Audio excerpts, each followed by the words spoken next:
I lead our growth, marketing, and sales practice for our firm globally. And so I'm always on the hunt for great growth stories. And what a privilege to have our guest here today. I'll let you do the introduction, but wonderful to have a terrific growth story here as our guest. Good morning. Thank you very much, Greg, and welcome to Miami as well. Greg is visiting us from Atlanta, so we're delighted to have you here.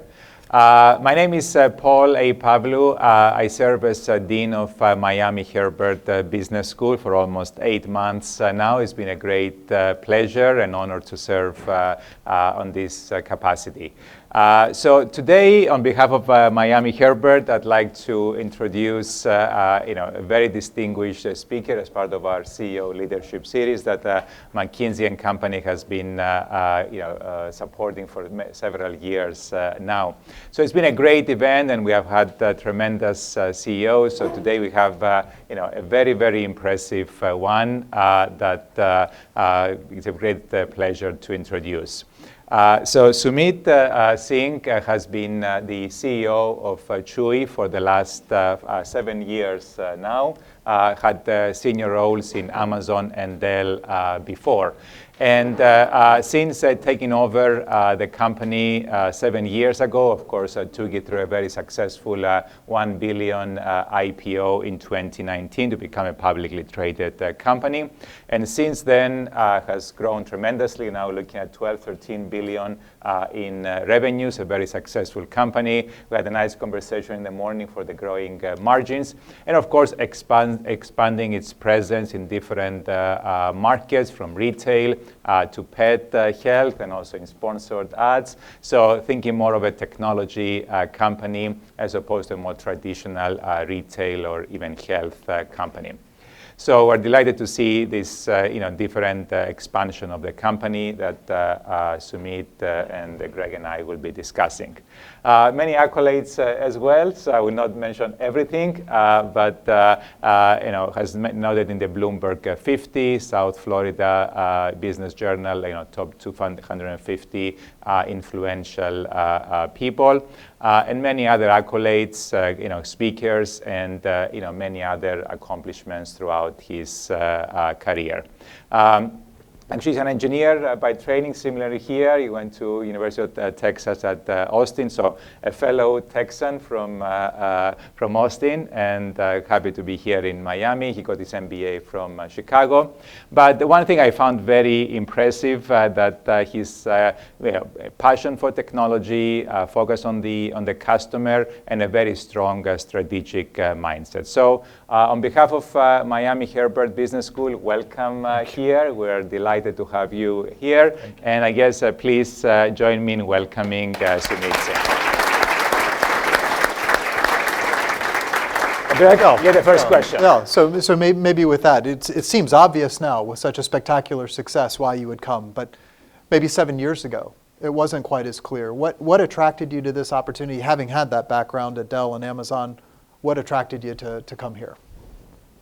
First of all, thank you for the kind introduction. Thanks to everybody for being here. This is supposed to last an hour. An hour is a very long time to listen to one particular conversation. So, we will try to be interesting and hold your attention, but really appreciate you all coming out. At some point, I might get up and take off my jacket. I'm usually walking around in a t-shirt with my sleeves rolled up. So this is, it's going to be hard to keep me in the chair for very long this way. But to your question around how I considered the opportunity of what brought me here, I'm going to, I guess, I will mention 2 points. In the way, if I look back at my 20-plus year career, I would say the 2 things that have really helped me is a learning mindset, a learning journey mindset, non-linear at that too. And then B, I guess balancing or understanding where you apply high judgment and how you take risks, or taking intelligent risks on the backdrop of some good judgment. So let me elaborate on that. So born and raised in India, I missed the boom in India. So when I moved to the United States, I came here to get a higher education, as Paul was mentioning. And right at that time, in the early 2000s, India was starting to sort of go through this tech boom that we've experienced the last 20 years or so. I wanted to make my life here in the United States, land of opportunity. It was a difficult move, transitioning out of one country into another. And early on, once I finished my graduation, I started working with Dell as an engineer. And I was having fun as an engineer. And then after a few years, I thought, you know what, I should go and learn how to lead people, how to manage people, get some operations leadership experience under my belt. So classic, you go through this classic kind of Indian engineer, highly analytical, and so it's an area that really pushes you out of your comfort zone because now suddenly you're managing frontline associates in an assembly plant. It's a very different dynamic. And this job itself was also what you would consider perhaps a step down, because in the years that I had grown as an engineer, this was more an entry-level operations management position. And so I took it, and it really helped me grow as a leader early on. The team expanded from 30 to 60. Pretty soon, in about 2 years, I was leading about 200 people and full-scale operations for Dell at that particular time. And so, I left that job after a year and a half when Dell was entering the retail sector. And I said, okay, I think I have a fairly good idea of how to manage cost and operations. I want to learn how to generate revenue. So I shifted on the revenue generation side of the business, ran Dell's small and medium business for Latin America for a bit. And so, so I was having fun. I'd been at Dell now for about 12 years. I was rising pretty rapidly. And I suddenly sort of, wanted to push myself to a next level and go take on a new venture. So I left Dell, joined Amazon in a completely, ill-defined kind of a role, and, started from scratch. Along the way at Dell, I, volunteered to go to China and helped Dell's Chinese retail operations set up. I had no kind of knowledge of the country outside of just cultural respect, perhaps, or cultural understanding of the country. And then, so these experiences, in hindsight, they've actually worked out pretty well. And so the immediate ROI wasn't clear early on, but in hindsight, these things blend like the colors in a painting per se. And so now I'm at Amazon, senior role. I'm leading the Amazon's fresh and grocery business worldwide and all of that stuff. And Chewy comes calling. And so at that particular time, so let me tell you a little bit more about the opportunity. So it was not a CEO job. I became CEO 6 months after I took the job, but there was no promise of the title at that particular point. Private equity had just bought Chewy. And so there was no immediate exit in sight. There was no moonshot payoff. My pay, as I was going to come in, was a third of what I was making at Amazon. All of the upside was in future equity. My daughter, who'd just been born, was about 12, 15 months old at that time. My wife also was a pretty successful executive at Amazon. So essentially, life was pretty good. We would have stayed there. Our personal and professional goals would have been met. We liked Seattle as an area. And and you do what everybody does. You consult mentors, you consult your friends, and 9 out of 10 said, I wouldn't touch this with a 10-foot pole. Pretty clear. But something about the opportunity kept nagging at me. And so I did my research. And so I think it was 3 things that sort of pushed me over the edge. One was, I appreciated the founding team's initial effort, hard work, vision. Chewy had good financial discipline. And overall, when I researched the pet industry, it seemed to have very large opportunity in front of it. Number 2, I would say, was self-confidence. I felt I could expand Chewy from its founding vision to becoming even a larger part of the pet ecosystem and the human ecosystem here in the United States and perhaps worldwide. And then 3, I guess a bit of naivete, or comfort in being wrong and failing. I mean, I told my wife there's a 50% chance I'm either going to get fired or this opportunity is not going to work within 12 to 15 months. And so, we took the risk, we moved, and now you fast forward 7 years later, and as Paul was introducing, we're one of the fastest growing companies in America, one of the largest pet retailers in the country, Fortune 500 for the last 3 years. And we haven't just gotten big fast, we've gotten fit fast. So operational fitness and shareholder value and shareholder return has been built into the organization. Well, let's pick up on that. A very long-winded introduction, but hopefully that gave you kind of a really good sense. It's an amazing story of growth and how the company's grown, but it's also an amazing story. You talk about the operations, it's also an amazing story of customer service. For several years, you've been at the very top of the Forrester rankings in terms of customer service. So some would say, hey, those two things are hard to do together. We can do the mic as well if you like. But you've been able to do both together. Tell us a little bit more about that, how you've been able to drive the growth and have that exceptional customer service. So I found that scaling businesses and maintaining customer orientation is harder than it looks. But the trick is, in my opinion, having intentionality behind it. And even with intentionality, the discipline, it's very easy to say you are customer-centric when you start out on a mission. All of the business case pitches have customer centricity or differentiation with experience as a bit of a built-in moat and how it would differentiate the company as it grows. But as the company grows and scales, other challenges or focus of profitability or cost reduction, et cetera, takes over. And the first thing that gets cut is customer service. So one is intentionality, knowing and recognizing what in your brand is a moat, and sticking to that is a very important learning for leaders. Early on, we recognized at Chewy that the pet category is emotive. And customers, it's one of the only categories that I know outside of kids where customers refer to themselves as pet parents. And so that, and that probably relates with many of you in this room. And so that, we recognized early on that a service model that allows us to beat and exceed customer care expectations. What does that mean? So even after 14 years of existence and $12 billion of revenue, we have no IVRs. We have no automated voice lines. We have 100% US-based support.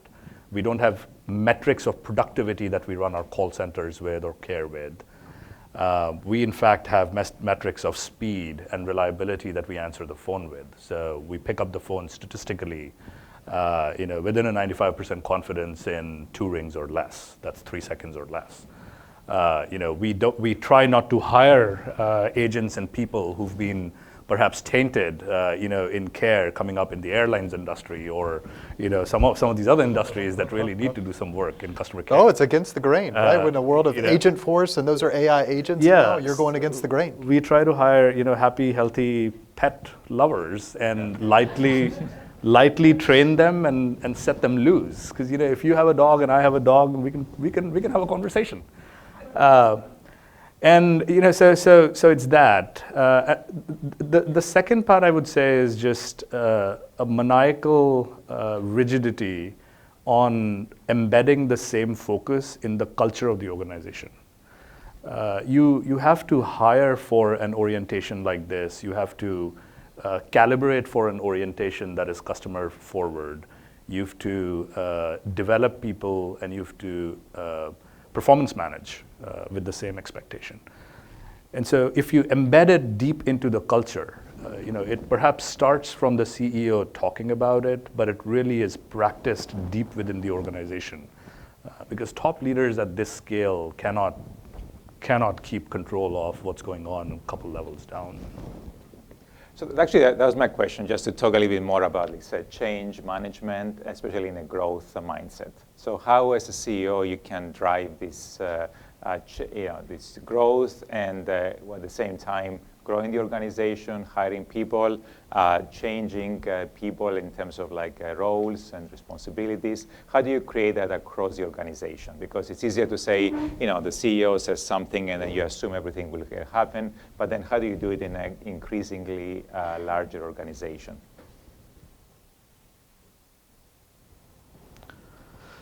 So the process of scaling is a pretty messy process. Yes, you can read a lot of books. yes, and you should. Yes, we can consult with a lot of good operating partners like McKinsey or mentors, and we should. And at the same time, what happens in the real world is different from what the playbook perhaps, or the playbooks that have been written. You can essentially gain pattern recognition. So I guess I'm saying two things. One, you have to recognize that the process of scale is super messy, and you have to be comfortable living in the mess, operating in the mess. Not just comfortable, I would say you have to enjoy messy. And it's messy how? The person you hire at $100 million in revenue is not the person, is likely, I shouldn't say not, is likely not the person that would serve you well when the company hits $1 billion in revenue. The person you hire at $1 billion in revenue is not the person that will serve you well for the next generation. When a company grows from, and Chewy is, as I said, a 14-year-old company. In 2016, our revenue was $900 million. 2017, $2 billion. 2018, $4 billion. 2019, $5.85 billion. 2020, you get the scale. And so we're essentially adding Chewy, the size of its own Chewy, on itself every year. What prepares you for that? Your tech platforms don't sustain and scale, so your tech breaks down, your data is a mess. 7 years ago, Chewy data was all around sandboxes with no one single source of truth. When I started the job as CEO, I asked my then inventory leader, how much inventory do I have in the building? It took him 3 days to get back to me. When we ran our first Black Friday Cyber Monday promotion, which is the heaviest promotion period in the country, we were 30% out of stock in the first 3 hours of running the promotion. And so we dug deeper as to what happened. And so we found out that, so we said, well, what happened? The good thing is that we sold out in the first 3 hours, but the bad thing is we sold out in the first 3 hours. So we identified, so I went to supply chain and I said, what happened? And they said, well, the SKU that we put, we only have about 15 of these in the network. And so I was like, so why did you put it? So they're like, well, marketing told us to. So I went to marketing. I'm like, why did you put this SKU? And they're like, well, look at this puppy. It's the cutest picture. Worked. And so when I am talking about messy, I don't mean that, you've missed some of your, the good thing is you're private at least, right? Yeah. It's harder if you're public, which, by the way, we also became very quickly. Public, yes. In 2019, suddenly we had to prepare for public readiness, right? Or we wanted to. So I guess I'm wondering a bit, but you have to be, again, intentionality is a pretty strong word that I use. Intentionality and discipline. Okay. You have to think about this a lot. You have to embed yourself a lot. You have to plan ahead. You have to look at, Jack Welch used to call it the 6th E, which was, or the 5th E, one of the 5th or the 6th. It was called edge, which is the ability to look around the corner, the ability to anticipate, the ability to have pre-mortem conversations in your mind, not post-mortem conversations. Many organizations are pretty good at having post-mortem. What happened? Why did it happen? How would we avoid it in the future? And what did we learn from it? But to sit here and say, we have a plan, is it the perfect plan, and how will it get murdered? And how will we get murdered as we're kind of playing through giants like Amazon on one side and Walmart on the other? I think the process of scale is very messy. Let me pick up on that on the edge question and looking around the corner, because just like the people aren't the same at 100 million and a billion, your growth strategy isn't going to be the same as it was when you were 100 million and a billion. Now at the scale where you are, thinking about growth is going to be different, and thinking about the growth opportunities. I'd love to hear, we usually see with growth leaders that there's a mix of driving growth in the core and then adjacencies and then even new businesses. How are you thinking about that? How are you thinking about that globally and new geographies? Where does that rank? What are those big growth vectors for you now at the scale where you are? So Chewy was founded, as I said, when I was evaluating the company, I felt I could bring an expanded vision from what the company was initially doing. And what I mean by that is, if you look at our mission statement, which was crafted in 2018, I was kind of sitting down and going, okay, I'm about to take over as CEO. I need a mission statement. And not like we were not mission oriented. We were highly mission purpose oriented. Like customer centricity was, in our DNA. So I don't want to take anything away from the founding team. They did great getting the company to where they did. But at the same time, right, our mission at that time, if you had come to the website, it said, we're working to become the largest pet retailer in the world. Well, that's great, but it's an output-oriented statement. It's great, but it's completely shareholder-oriented. Hopefully it's shareholder-oriented. It's definitely not customer-oriented. And for such a customer-centric organization, it didn't resonate. And when you want to lead people through the culture of what we want to achieve, or when you want to build culture to achieve the scale that we've achieved, you need an orienting mission statement. You want people to be able to look at your mission and say, I belong here. I am prioritizing this. So what do I mean by that? So at that time, we wrote our mission statement as to be the most trusted, convenient destination for pet parents. Later, we added and partners everywhere. So this mission statement, it's not philosophical, it's a roadmap. You can find yourself in it. You can say, employees can look, or team members can look up and say, I'm working to create a destination. I'm working on creating better partner experiences or technology that I will launch a partner model with. Everywhere, says to us that Chewy should be present outside the United States, or it should be present outside the e-commerce channel, because Chewy was founded as an e-commerce company. So now coming to your question, so we've expanded out of retail. So Chewy was founded as a food and supplies company. 5 years ago, we pushed the company into health. Health is a third, 40% of the overall pet ecosystem is in the health space. So when you're connecting opportunity to pursuit, that's why we got into health. Consistent with the mission. Consistent with the mission, right? Destination for pet, for those of you who have pets, it's not just food and supplies. Food, supplies, health, services. And why not just pet parents, but also partners? Because just like it takes a village to raise a child, it takes a village to raise a pet. There's the veterinarian, the groomer, the boarder, the dog park friend, the dog walker, pet sitter. There's a whole community of pets. Who's building for them? No one is, or no one was. And so we said, great, we should. And so we've expanded into health pretty big time. At this particular point, 5 years later, 35% of our business roughly is health, with much higher margins. We've also expanded into building bespoke digital products for our suppliers, so retail media network. So a pretty successful retail media network and growing pretty quickly. We've started building, 3 years ago, we started building software for veterinarians.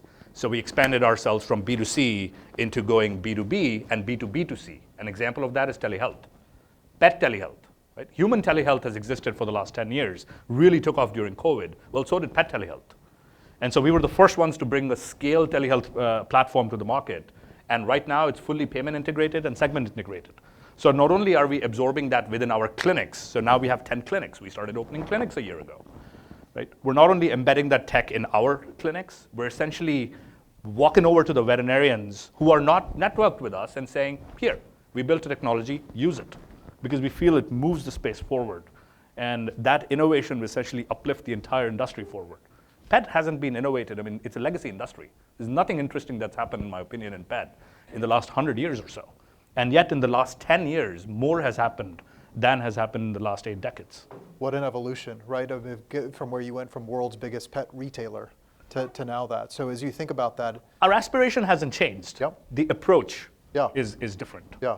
And more around health and the full needs of the pet parent. Yeah. So And I guess, Guy, there's a lot of kind of exciting innovations here. So basically from a traditional, I guess, pet retailer to like vet clinics and 10 in a year. Actually, you had one in Austin you mentioned earlier today. Yes. And also like I find it the ad services for your suppliers, like a very, tech-focused innovation. So how do you innovate? I understand it's part of your mission as you described, but how do you kind of create that innovative spirit in the organization? It's not just you, I assume. Yes, you may have provided the vision, but along your mission, how do you incentivize, encourage, support your people to experiment, to feel comfortable with innovation, how they cannot be part of this growing, expanding, innovative organization?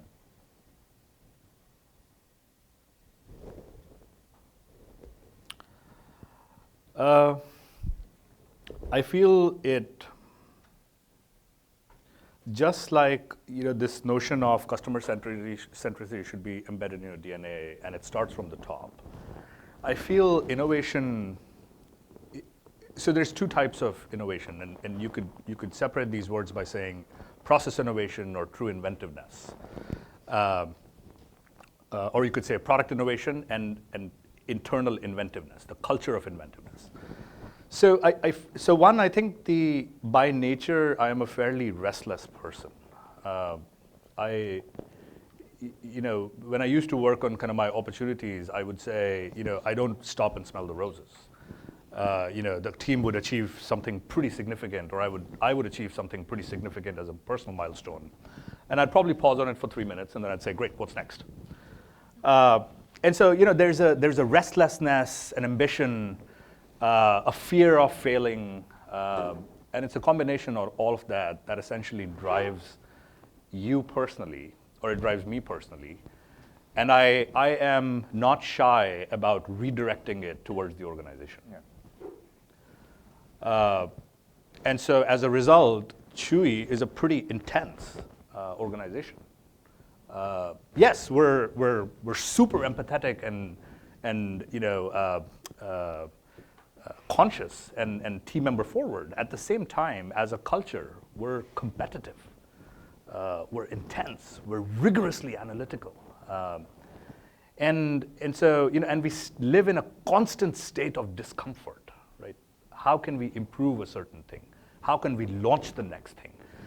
That's one. Number two, customer centricity what does it mean? It means you know and listen to your customers and understand them so deeply that you are able to anticipate needs and not just solve for them.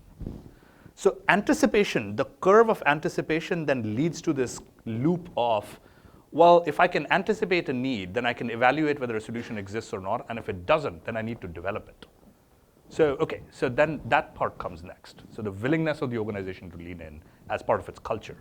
The third one is the mechanisms that your organization has to enable and empower or to create. And those mechanisms are what? First, you have to have so if you're a consumer tech company, which we consider ourselves to be, you have to have a tech platform. So as I was saying, in 2018, our data was all over the place. We were 100% on-prem, and we were 100% monolithic architecture. What that basically means is you're looking at 1 million lines of code, and if you have to develop a new product, you would go to the tech team, and the tech team would say, come back and talk to me in 6 months. I've got this backlog I need to get to. It means another thing. If your code is wrong, you have to basically sift through all of these lines of code to be able to say, where exactly is this wrong? So the process of quality checks takes long. The quality of code release and production takes a really long time. So fast forward 2 years later, we are 100% on the cloud. We are completely services-oriented architecture. We have our data completely integrated. And at this particular point, we are a nimble, service-oriented, agile architecture and a decentralized tech platform. Right? So what does that do? It then breaks that code down from 1 million lines of code to 10,000 lines of code. And these codes are present in what you would call boxes, right, that are loaded up into a server in the cloud. Right? So containers. So decentralized teams can now come in and code into it. So if you have an idea and you come to me, and I find that idea interesting, I can pretty much work on this on a weekend if I wanted to. Yeah. And so it's this sort of like, is your company ready for this type of, the mechanisms, are they ready or not? So I would say it's those three things. Yes. But you make them ready. I want to reinforce that point. You make them ready, and you kind of create the platforms. Yeah. And I was actually very impressed with the fact that you said it's like more you're a tech company, and you're just in that the pet space, which is an interesting. Increasingly, we see more companies saying that, whether they're in Amazon, like in the retail space, or even like companies with data and tech. So that actually is actually very powerful. A lot of companies say that because obviously, it attracts different types of valuations. Yes. But when we say, we're a consumer tech company, it's because, so if you look at Chewy, we have roughly 3,000 people. Half of our workforce is tech, product, and data science. Everything that we've launched in the last 5 years, 95% of it we've built. We have a bit of a bias for building. We believe it helps us control the experience or anticipate the experience a little bit better. So we have a mindset of being a consumer tech or consumer tech-led organization. Let me shift us to the Chewy brand. You've talked about how Chewy's biggest competition is itself. Would love to hear what you mean by that, and what are the initiatives and programs you have in place underway to strengthen the Chewy brand? So when we went public in 2019, revenue was about $3.5 billion exiting 2018, and one of the three most popular questions we got from our investors was, why wouldn't Amazon just crush you? Why wouldn't Walmart just crush you? They were much bigger and more seasoned a player, much more cash in their pockets, so forth and so on. And yet we have gone from $3.5 billion to now $12 billion. We are the largest company in pet health in the country from a share point of view, and we are the largest, if not tied with Amazon, on the online market share for pets. And basically the share drops off after that. So between Chewy and Amazon, you have about 90% of the online market, and kind of everybody else is the next 10%. So our competition is ourselves. Yeah. And so how did this? So essentially, at this point, and throughout the way, we never believed that it's external competitiveness that might take us off our mission and purpose, right? We will fail if we are unable to earn customer trust and retain customer trust. To the extent a business model works, the purpose of a business is to acquire and retain customers. At the end of the day, that's what it comes down to. And so I believe, I'll quote a Bezos quote that I heard many years ago that made a lot of sense. Your customers are loyal to you until someone offers them a better service. And if somebody is able to offer a better product, a better experience, a better service than Chewy. Dog food, you don't have to come to Chewy to buy dog food. You can buy dog food anywhere, right? You can go to Amazon, you can go to Walmart, you can go to Petco, PetSmart, and yet we have captured 25% of the market at this point, and our customers are fiercely loyal to the brand. And that is not just reflected in the way that they spend with us. It is also reflected in their longevity. It is reflected in how our customers come to the brand's support when times are tough or when the country is going through a difficult time. I think it just goes back to having a focus on customer centricity and keeping it. Well, it sounds like you don't get out innovated. It sounds like it's a combination of your restlessness. Yeah. And the customer service. Just don't get out innovated. You can't be satisfied with where you are. You've got to always improve. Speed of innovation and quality of customer care. Those two things over the long term determine whether a business model is competitively viable or not. So just don't get out innovated and don't let somebody offer a better customer experience. You'll be fine. So kind of switching gears a little bit, and we have several students, young alumni here, and of course we can talk about the big strategy and that you're very good at. But in terms of fundamental skills, especially for students starting or about to start their career, and how do they get themselves, going back to your early Dell and Amazon years, what kind of advice, what kind of skills that actually will prepare you? And actually, I'm very clear. I want all of our students and alumni to become CEOs like you of Fortune 500 companies. So how do they get there, and what skills they need to work on right now? How they plan for the next 5, 10 years? If you can talk about kind of the basic skills that you need to have in this day and age. So I'm not sure how insightful this answer will be, because you probably heard the same advice from all of many other people. But I will tell you so I have a 9-year-old daughter. And when you're raising kids, they give you a wonderful opportunity to look at the world through their eyes. And you truly get to observe what is fundamentally important at any level or any sort of foundation in the world per se. And that, if you can teach that at an early age, then I think the skill accumulation comes later. So let me start there. What's the foundation? which I believe is super helpful in propelling a person forward. So in case of, and my model may be different from yours, so this is just my model. I feel curiosity, critical reasoning, comprehension, confidence, and the ability to work hard, I think are the 5 most important basic platform skills, right? Curiosity, I don't need to expand on that. It's actually very difficult. Like when you look at a child, the questions that they ask and the whys that they ask, it makes you realize how stoic you've become in kind of appreciating and being enamored by just the little things. How stuck you are in a certain lane, and how difficult it is to learn new skills. I'll come to AI in 1 second, which is kind of the newest skill or the field that I would suggest all of us need to learn, lest feared being left behind. So that's one. So then when you have a strong platform built around these type of qualities, I think what comes is the ability to just amass experiences. That's been true for me. It may not be true for you, right? So you may say, I'm really good at finance, or I was really good at math. I really love math from an early age, and I just want to go down this field that allows me to compound the way that my value creation will essentially occur as I move along, if that's your ambition. I, however, was more of I saw myself as more of a general manager. And so I wanted to amass a lot of skills, and I said, okay, I think these will fit together. And as you heard my career story, they did fit together. So I would say, so pick up a lot of opportunities.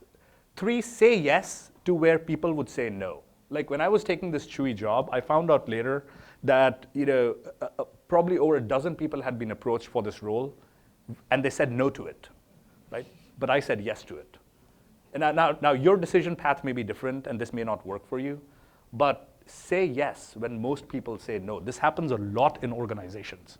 People say they want something, they're ambitious, either they don't ask for it, or when the opportunity is presented, they have other priorities and other commitments. The last thing is, figure shit out. Nobody cares about your priorities or your commitments. Nobody does. We support. As leaders of the organization, our job is to create an infrastructure and a system and a culture that supports each other, right? But you have to figure out your work priorities and your life priorities and all of that stuff yourself. Just take risks.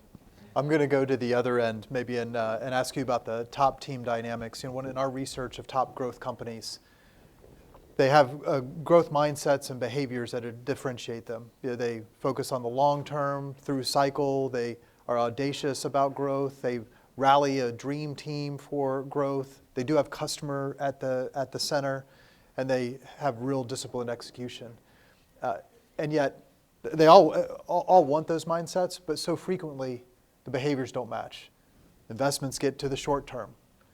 The talent gets focused on the near term, biggest ones, rather than the bold bets for the long. How have you been able to get both the mindsets and the behaviors of your top team to deliver that great growth story that you've had? It's a very good question. It's a very difficult question. So if you haven't read the book, I would suggest picking up the book Innovator's Dilemma, Clayton Christensen. And so it essentially explains this cycle wonderfully, where an organization achieves success in a certain field or a certain type of product. And they get they end up creating the support network around it in a manner that the value chain is fully integrated in only supporting that particular line of business or product. And so when an innovative idea comes along and it requires investment or tolerating shitty margins for 10 years or longer, they essentially compare that to the existing business and say, oh crap, like this doesn't work. And so I think staying away from or trying to stay away from that, it's part mentality, part readiness. I'll talk to kind of the readiness next, I guess. So that's one. Number two, I think I said we are competitive, but we also constantly live in the fear of being picked off or killed. You have to when you're dealing with stalwarts of the world around us.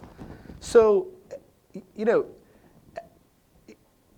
innovation, speed of innovation just is extremely important to be able to anticipate and create the next thing before. So I guess I'm going back to culture in this particular case. Yep.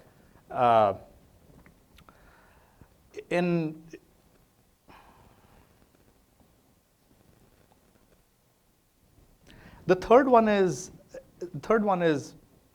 it is hard being a public company. It's easier You when have to you're deliver. private. Right. You can do things when you're private, not illegal things. You can do legal things when you're private. Right? Just to clarify, right? You can be more nimble. You can cut out the dog and pony show, right? Presenting to boards and doing road shows and shareholders and sort of aligning these conversations with because you've taken shareholder money as a public company, right? And so you have many kind of audiences to support. So I'll say two things. One, it is important to choose the shareholders. And so this notion of you will get the shareholders you deserve is the right one. If you are after short-term money, you will get short-term money, but then at that particular time, you are running the company on a quarterly basis. If you want to run the company on a long-term basis, get long-term money, right? Or get an investor or a series of investors. This could be actually true for private also. Get a series of investors that believe in the mission and are committed, right, over the long term. And have them earn their trust. So trust, but verify, right? We trust in God, but we lock our car, right? Kind of the same thing. So trust, but verify. And so I think that's the third thing.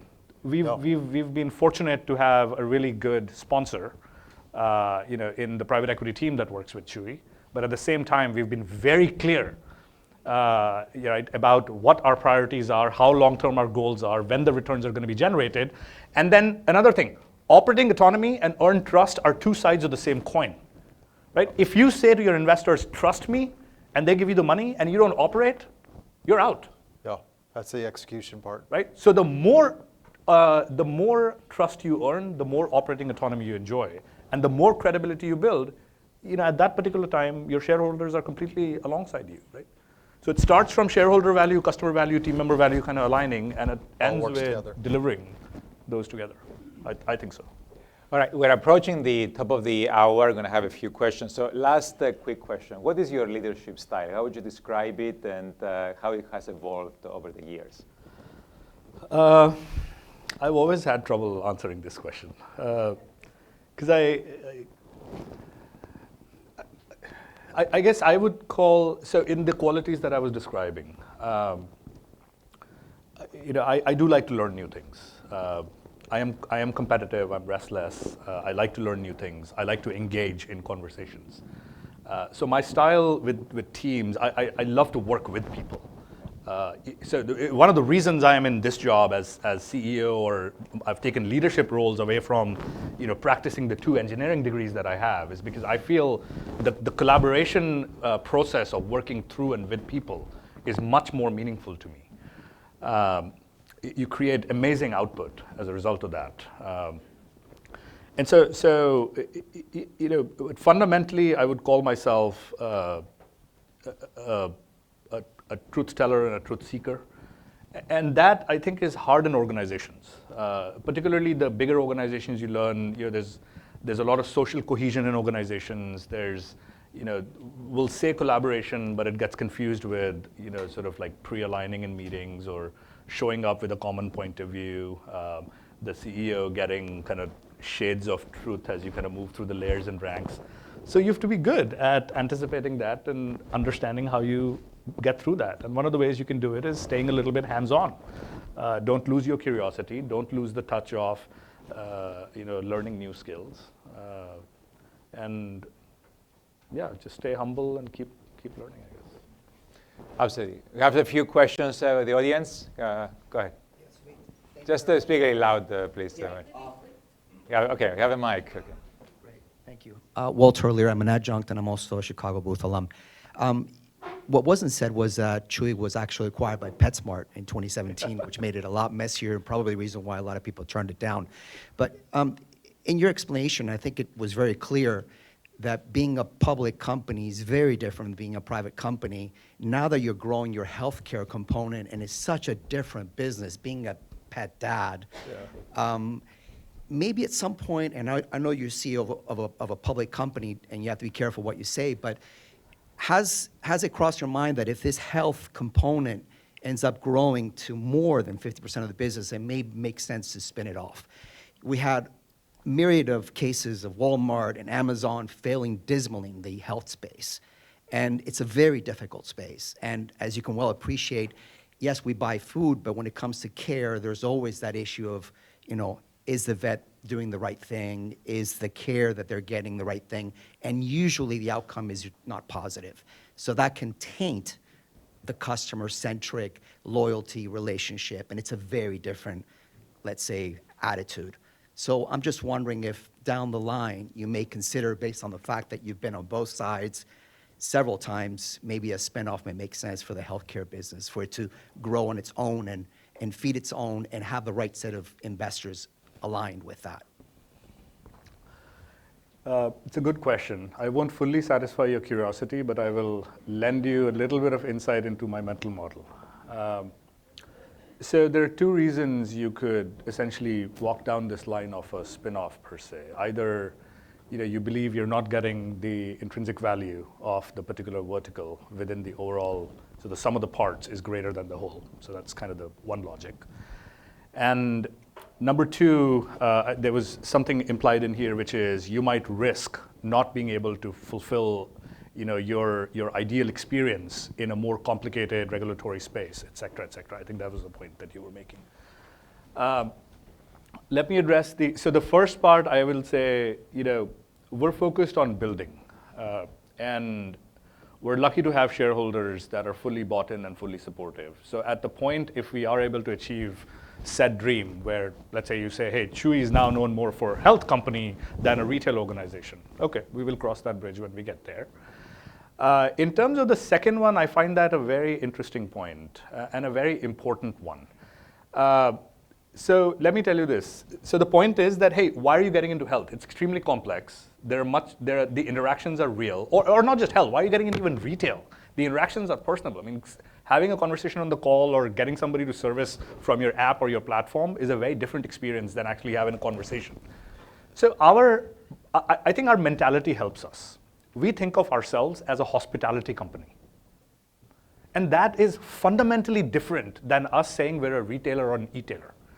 We think of ourselves closer to how a Four Seasons would serve its customers, how a Disney would kind of train its people, and the guests and how guest services would treat you there.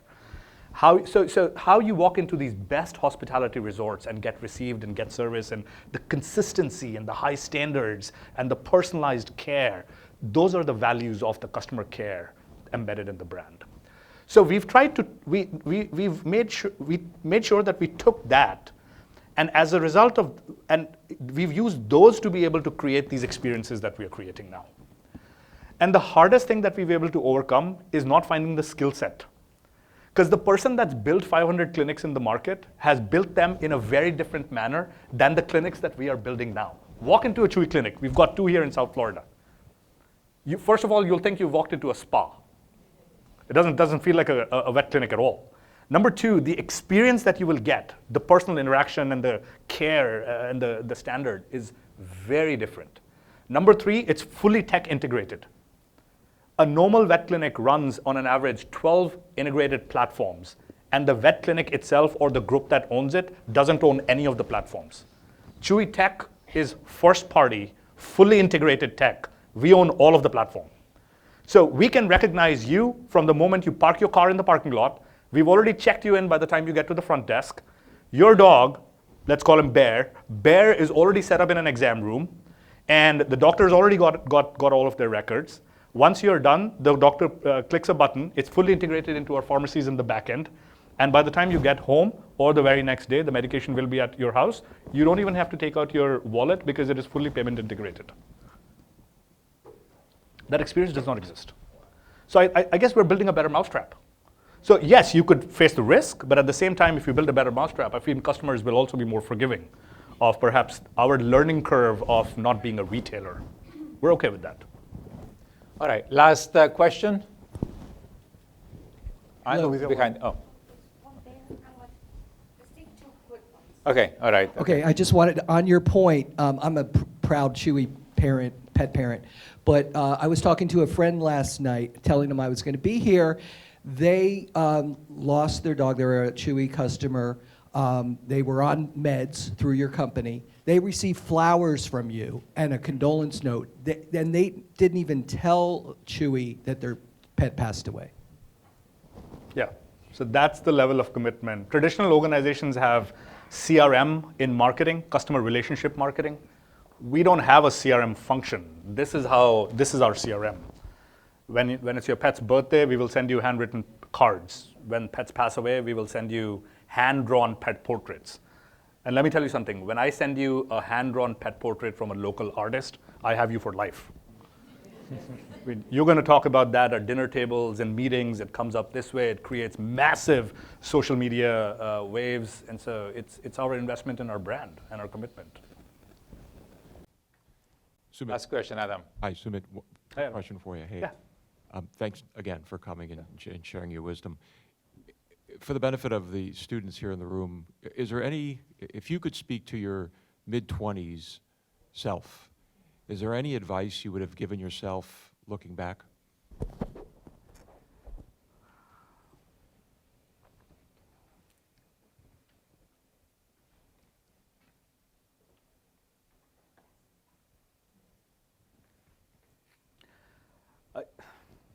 I'll say two things. One, the advice I will give my younger self is to enjoy life a little bit more.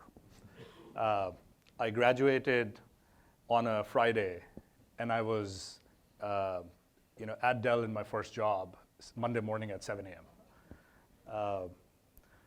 I left Dell to join Amazon. I left Dell on a Friday. I was on a plane to Amazon on Sunday evening, checked into about apartment at midnight, and was at my desk at 8 a.m.